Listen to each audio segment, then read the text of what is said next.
दिल्ली के अंदर गरीब लोगों के मकानों को उजाड़ने का सिलसिला लगातार चल रहा है। डीडीए हो, केंद्र सरकार की एजेंसी है, एलएनडीओ हो, केंद्र सरकार की एजेंसी है, रेलवेज हो, केंद्र सरकार की एजेंसी है, या आर्कियोलॉजिकल सर्वे ऑफ इंडिया हो, सभी जगहों पे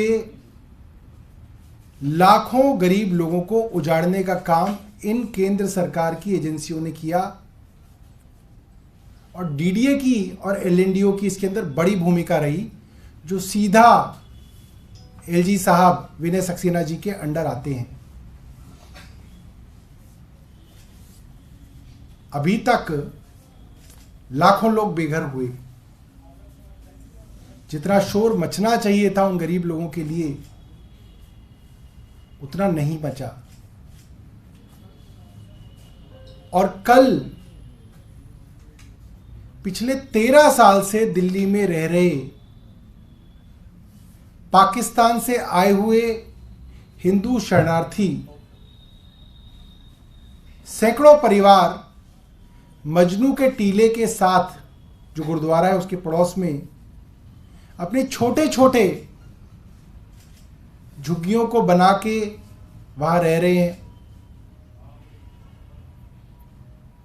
उनको केंद्र सरकार की डीडीए ने, जो डायरेक्ट एलजी साहब के अंडर आती है, सबको नोटिस दिए गए हैं और कहा गया है कि आप अपना सारा सामान पैक कर लो और 6 और 7 तारीख, 7 और 8 तारीख माफ कीजिएगा, आज और आने वाला कल बिल्डोजर से इनकी झुग्गियों को तहस नहस कर दिया जाएगा। ये बात हमें मालूम है कि अक्सर डीडीए कहती है कि अब डिमोलिशन टल गया है और अचानक सुबह 5 बजे डीडीए के बुलडोजर पहुंच जाते हैं और डिमोलिशन 2-3 घंटे के अंदर खत्म करके हजारों लोगों को उजाड़ देते हैं। मैं दिल्ली के एलजी साहब से पूछना चाहूंगा, आपकी इन गरीब लोगों से क्या दुश्मनी है? आप क्यों दिल्ली के गरीब आदमी के पीछे हाथ धोके पड़ गए हैं? चाहे सुंदर नर्सरी के पीछे डूसिब का नोटिफाइड लिस्टेड क्लस्टर था, कोर्ट के अंदर गलत जानकारी देके हजारों लोगों को बेघर कर दिया गया।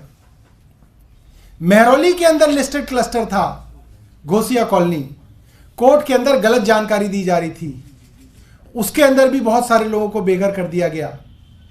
बाद में कोर्ट ने उसके अंदर स्टे दिया। आरकेपुरम के अंदर सेक्टर 12 के अंदर नोटिस आए हुए हैं और बताया गया कि आज वहां पे भी डिमोलिशन है। मैं एलजी साहब से जानना चाहूंगा, क्या ये बातें आपके संज्ञान में नहीं है? मैं जानता हूं ये कहेंगे मेरे संज्ञान में नहीं है। अगर आपके संज्ञान में नहीं है तो आप डीडीए के चीफ इंजीनियर को आज सस्पेंड कर दीजिए। बता दीजिए दिल्ली वालों को कि जो हो रहा है वो आपके संज्ञान में नहीं था, गलत हो रहा था, इसलिए अफसर पे आपने कार्रवाई की। आपका डिपार्टमेंट है, एलजी साहब चेयरमैन है डीडीए के। दिल्ली के लोग इंतजार कर रहे हैं। एलजी साहब, मैं बता रहा हूं आपको, एलजी साहब कहेंगे नहीं, आम आदमी पार्टी झूठ बोल रही है, मुझे तो मालूम ही नहीं था। अगर नहीं मालूम था तो एलजी साहब चीफ इंजीनियर को सस्पेंड करें, अभी करें। दूसरी बात हो सकता है एलजी साहब क्या कहेंगे, वो कहेंगे मेरा नहीं है, कोर्ट का ऑर्डर है, एनजीटी का ऑर्डर है। एनजीटी का ऑर्डर आज का नहीं है, पहली बात। और एनजीटी के अंदर जब मुकदमा चला तो डीडीए ने क्या पक्ष लिया? क्या डीडीए ने इन हिंदू शरणार्थियों का पक्ष लिया? नहीं लिया। लिया हो तो दिखाएं। और अगर एनजीटी ने ऑर्डर कर दिया तो क्या डीडीए सुप्रीम कोर्ट गया? क्यों नहीं गया? एलजी साहब बताएं।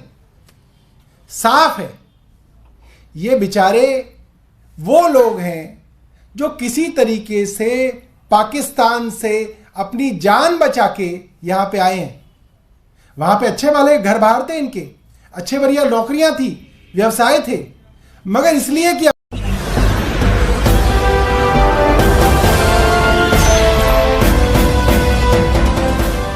देख रहे हैं लाइव न्यूज 90 99 राष्ट्र सबसे पहले।